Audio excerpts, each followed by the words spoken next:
मुझे वो मोहक और सुंदर पुष्प चाहिए। अब सखी को कुछ चाहिए और कान्हा ना लाए, ये तो हो नहीं सकता। इसी क्षण कृष्ण को यहाँ से जाना होगा और सभी सातों नदियों के पावन जल से अपने आप को पवित्र करना होगा, तभी वो हम गौरों के मध्य में रह सकता है। दोष मेरा है, ना मैं उस पुष्प के लिए हठ करती और ना ही कृष्ण का उस पर्वत पर जाकर उस बैल से सामना होता। मैं इस अपराध में कृष्ण की बराबर की भागीदार हूँ। मुझे इस विषय में कृष्ण से बात करनी ही होगी। हमारी जीत की मिठाई। कैसी जीत? राधा और कृष्ण को भले ही अलग कर दिया, किंतु उससे कृष्ण कंस के पास कैसे पहुंचेगा? इतना भोला है मेरा पुत्र, भोलेपन में ना तुम अपने पिता पर गए हो। ये चींटी देख रहे हो एन? इसे बार बार मैं इस मिठाई से दूर करने का प्रयास कर रही हूँ, पुनः लौटी आती है, दूर जाती ही नहीं। ये चींटी है कृष्ण और ये मिठाई है राधा।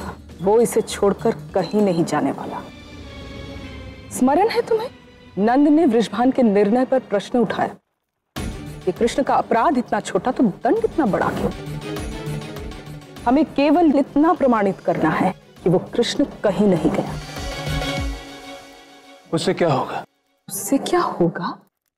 नंद और वृषभान के मध्य टकराव। वृषभान को यह लगेगा कि नंद अपने पुत्र को बचाने का प्रयास कर रहा है, और फिर होगा वृषभान काका और नंद काका की मित्रता का अंत। और उनके मित्रता के अंत के साथ ही कृष्ण के अंत का आरंभ होगा।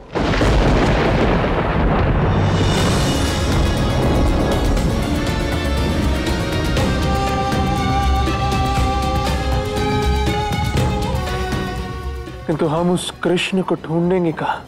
हम भला उस कृष्ण को क्यों ढूंढने लगे हैं? उसे तो ढूंढेगी वो जो उसके प्रेम में पड़ चुकी है, राधा। कृष्ण, कृष्ण, कहाँ हो तुम कृष्ण? बाहर जाने का मार्ग तो यही है, अवश्य ही यहाँ से गया होगा। कृष्ण!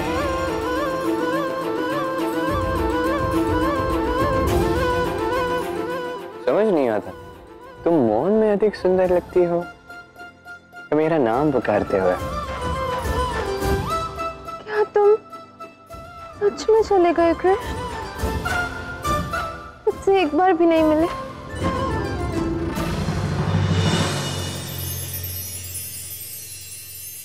तुम यहाँ क्या कर रही हो राधा?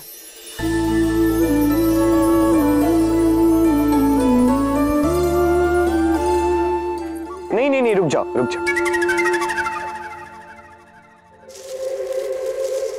मैं अपराधी सिद्ध हो चुका हूं राधा। यदि किसी ने तुम्हें मेरे साथ देख लिया तो तुम भी अपराधी नहीं कहलाई जाओगी, समझो।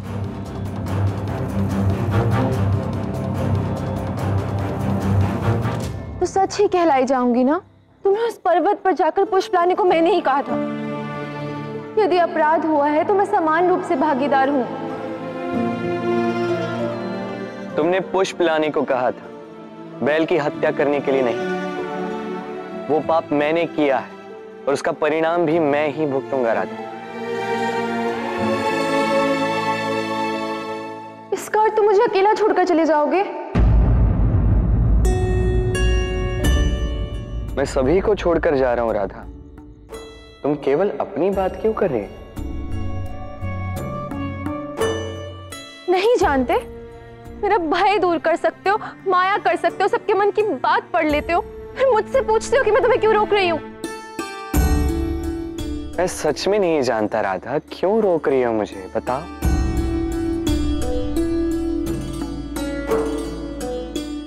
क्योंकि मैं वो मैं।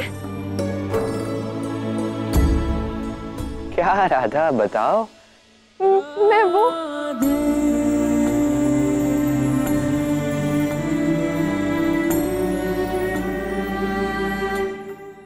मित्र, मैंने कृष्ण को दंड दिया, वो मेरा कर्तव्य था, कोई व्यक्तिगत बैर नहीं। समझ रहे हो ना? हाँ मित्र। काका, मैंने अभी वन में कृष्ण को देखा। वो कहीं नहीं गया, यहीं वन में छिपा हुआ है। नहीं, कृष्ण ऐसा कदापि नहीं कर सकता। क्या तुम्हें पूर्ण विश्वास है? हाँ काका। तो चलो मित्र, कृष्ण को ढूंढते हैं, और यदि उसने आदेश को भंग किया है तो इस बार उसे दंड तुम नहीं, मैं दूंगा।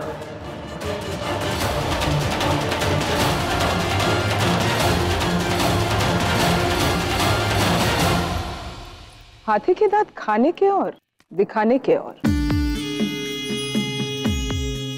बुरा मत मानना मुखिया जी, वैसे तो सभा में नंद जी ने आपके निर्णय को स्वीकारा था, फिर कृष्ण गया क्यों नहीं?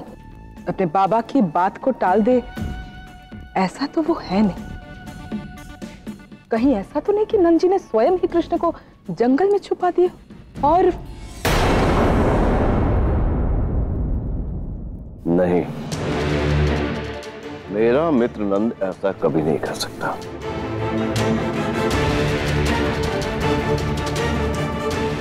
मेरा मित्र ऐसा कभी नहीं कर सकता।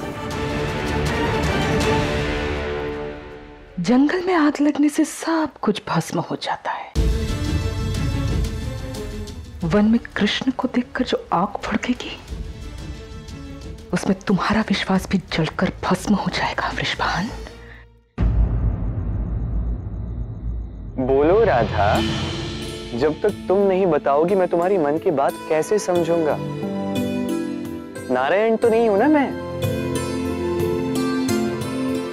वो मैं तुमसे आगे क्या राधा? वो कृष्ण मैं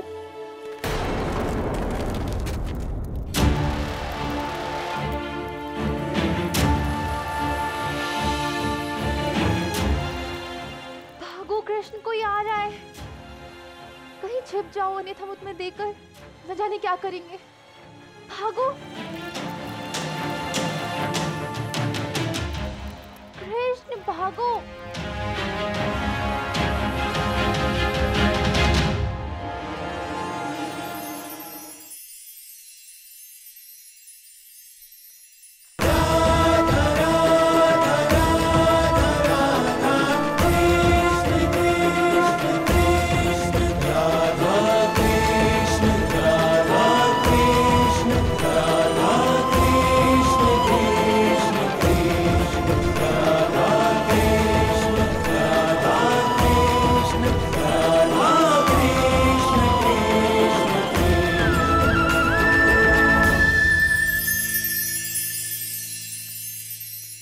आयन, तुम उस दिशा में जाओ, हम उस दिशा में जाते हैं, और तुम लोग भी हमारे साथ आओ।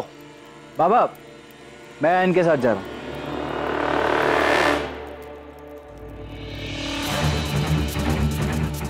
स्वयं को बहुत धूर्त समझते हो ना है, किंतु मेरे रहते कान्हा तो तुम्हें मिलने से रहा। देखता हूं कैसे मिलता है तुम्हें कान्हा।